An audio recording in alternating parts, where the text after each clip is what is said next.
Hai semua, welcome back to saya channel Elvira Mace Jawa. Jangan lupa subscribe yang banyak ya. Welcome back to saya channel Elvira Mace Jawa. Di video kali ini aku bakal cerita kalau kita tinggal di Papua dinamakan dengan kaki pendek. Yuk langsung aja kepoin videonya. Jangan lupa di subscribe, like, comment, and share. Jangan lupa juga nyalain lonceng notifikasinya supaya teman-teman gak ketinggalan video-video terbaru dari aku. Stay tune terus di video aku ya. Jangan lupa subscribe yang banyak. Oke guys, aku mulai ceritanya ya. Jadi kalau kita tinggal di Jayapura, seperti yang teman-teman tahu, jarak dari Jayapura atau Papua, daerah Papua, dibanding kota-kota yang lain itu amat sangat jauh.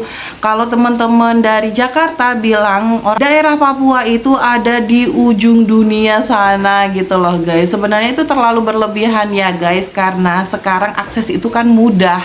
Kita bisa naik pesawat, kita bisa naik kapal laut gitu ya guys. Jadi dari Jakarta ataupun dari Surabaya ataupun dari kota-kota yang lain, kita bisa sampai di Papua dengan waktu yang cepat dan akses yang mudah. Oke, aku bakal cerita versi aku karena aku saat ini domisilinya ada di kota Jayapura ya guys. Jadi aku bakal nyeritain pengalamanku berpindah dari tempat yang satu ke tempat yang lain. Dengan bakal aku spill budgetnya berapa aja. Kenapa? Orang-orang yang tinggal di Papua bisa disebut dengan kakinya kita tuh pendek. Kakinya pendek itu artinya guys, kita tuh nggak bisa leluasa bepergian ke daerah satu ke daerah yang lain gitu loh, apabila kita menginginkan biaya yang murah gitu guys. Kalau kita bandingkan, aku bakal bandingin bepergian di daerah Papua dengan daerah Jawa ya guys. Kebetulan aku Elvira Mace Jawa, aku aslinya orang Jawa guys. Jadi aku sering bepergian dari Surabaya karena domisili orang tuaku di Surabaya. Jadi bakal aku spill secara lengkap perbandingan antara bepergian di daerah Papua dengan daerah di Jawa. Oke guys, aku bakal ceritain perjalananku mengawali kehidupan di Papua ini. Pertama kali pindah aku dari Surabaya itu guys, aku pindahnya ke Wasior di Teluk Wondama ya guys. Kalau kalian tahu itu Teluk Wondama adalah salah satu teluk yang ada di daerah Papua Barat. Jadi perjalanannya adalah waktu itu aku dari Surabaya harus naik pesawat selama 5 jam menuju kota Sorong. Kemudian dari Sorong aku naik kapal laut sekitar 1 malam untuk menuju ke Teluk Wondama. Setelah 1 malam kita naik kapal dari kota Sorong, kita akan sampai di Teluk Wondama guys. Dan aku bakal spill budgetnya dari naik pesawat dari Surabaya menuju kota Sorong, kemudian dari kota Sorong naik kapal menuju ke Teluk Wondama ya guys. Itu pertama kali perjalananku menuju ke Papua.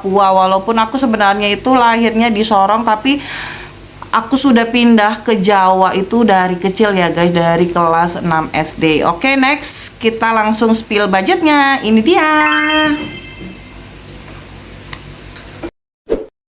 Oke guys, berikutnya perjalanan hidupku adalah dari Wasior atau Teluk Wondama kita beralih ke Jayapura, karena pada saat itu aku mengikuti kepindahan dinas suamiku ke Jayapura. Jadi aku bakal spill lagi budgetnya kita perjalanan dari Wasior atau Teluk Wondama menuju ke Jayapura.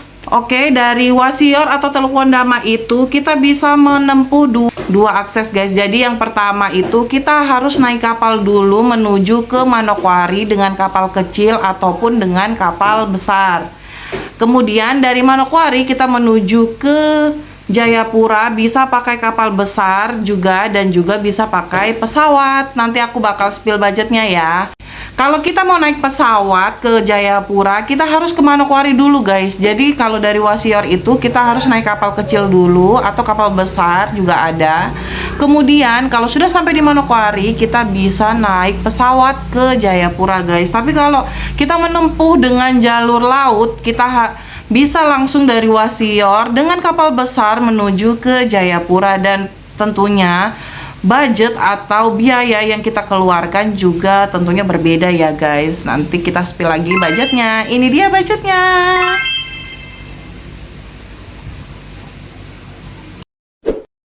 guys, pada suatu waktu aku bepergian ke Biak ya guys, untuk suatu urusan gitu ya. Jadi dari Jayapura menuju ke Biak bisa ditempuh juga dengan dua cara, yaitu yang pertama udara, yang kedua dengan jalur laut.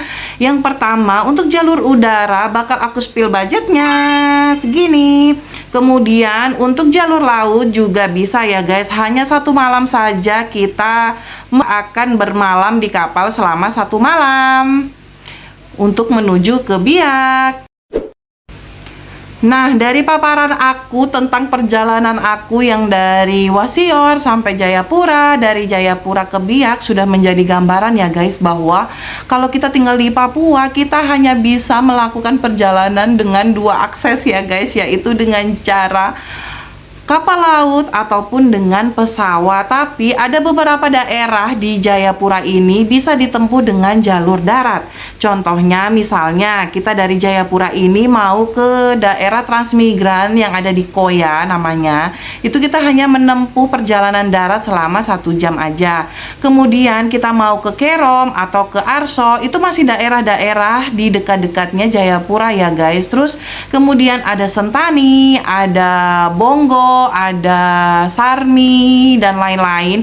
Itu pun juga masih bisa ditempuh dengan jalur darat, dan juga biaya transportasinya juga masih minim lah, maksudnya masih bisalah dijangkau dengan kocek kita. Namun saat ini karena sudah ada jalan Trans Papua, jadi akses ke daerah Wamena juga bisa ditempuh jalur darat kalau dari Jayapura ya guys, tapi tentunya dengan biaya yang tidak murah dan juga dengan resiko-resiko yang mungkin masih tinggi karena daerah jalan Trans Papua di Papua ini itu masih tergolong rawan gitu ya guys. Tapi kalau menurut pengalaman dari supir-supir yang pernah menceritakan pengalamannya, yang penting mereka bepergian ke sana, ke daerah Wamena dengan jalur darat. Yang penting mereka pergi dengan cara rombongan atau bersama-sama dengan banyak orang gitu loh guys, jadi lebih minim resiko.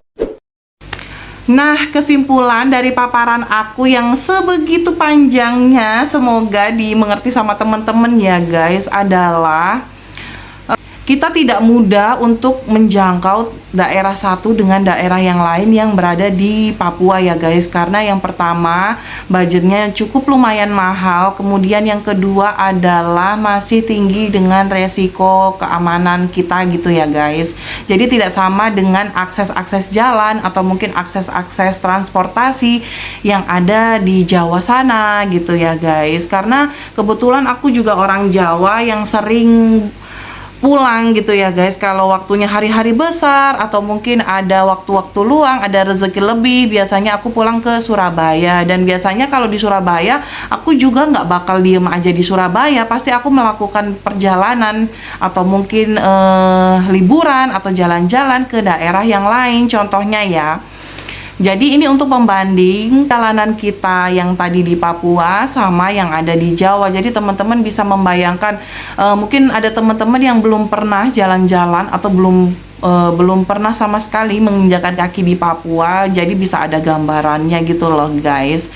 Oke, langsung aja dari Surabaya. Biasanya aku berkunjung ke rumah nenek aku, cuma karena sekarang nenek aku sudah almarhum, jadi mungkin kemungkinan ya tetap berkunjung gitu ya guys, tapi mungkin tidak sesering yang seperti dahulu gitu. Nah, dari Surabaya biasanya aku bepergian ke daerah Jawa Tengah guys, yaitu Klaten. Nah, dari Surabaya ke Klaten biasanya bapak aku lewat tol ya guys. Kemudian perjalanan sekarang karena lewat tol bisa jadi hemat waktu, yaitu 3 jam dan juga hanya membayar tol dan juga uang bensin aja. Nanti aku spill biayanya. Ini dia biayanya. Oke, selain ke daerah Jawa Tengah, biasanya aku juga ke daerah Malang karena bapakku orang Malang ya guys. Yang Klaten tadi itu adalah daerah asli mamaku. Jadi yang ke Malang ini biasanya di daerah ke Malang ini adalah saudara-saudara dari bapak aku gitu ya guys. Nah, untuk dari Surabaya ke Malang kita hanya mengeluarkan budget untuk bensin dan juga tol tentunya ya, karena kita bepergian menggunakan mobil dan selalu menggunakan jalur darat. Hampir tidak pernah aku di Jawa itu menggunakan jalur udara. Dulu sih pernah beberapa kali pakai jalur udara pada saat aku melakukan tes pekerjaan gitu loh guys. Jadi dari Surabaya aku ke Jakarta naik pesawat kayak gitu-gitu, tapi tidak sering. Kita lebih sering menggunakan jalur darat berupa kendaraan pribadi ataupun transportasi umum seperti bis ataupun kereta. Jadi bakal juga aku spill budgetnya, biasanya aku pergi kemana aja, kemudian biayanya berapa. Dan apabila teman-teman sudah melihat perbedaan sejauh apa kehidupan di Papua sama kehidupan di Jawa, teman-teman bisa memilih ingin tinggal di mana atau sesuai kebutuhan ya teman-teman. Siapa tahu kalian pada mau transmigrasi ke sini, maybe, atau mungkin kalian penempatan tugas dinas pekerjaan di Papua, kalian bakal punya gambarannya.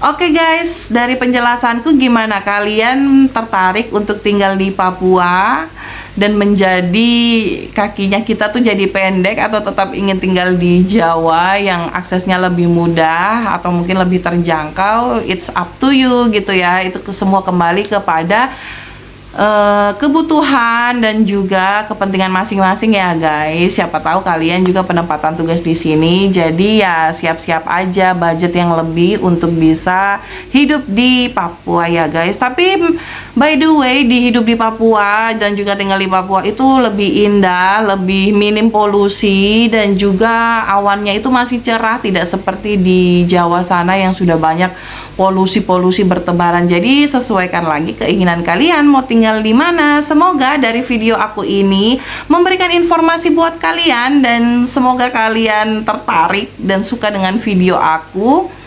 Jangan lupa di subscribe, like, comment, and share. Jangan lupa juga nyalain lonceng notifikasinya supaya teman-teman gak ketinggalan video-video terbaru dari aku. Thanks for watching and see you on my next vlog. Bye bye. Bye.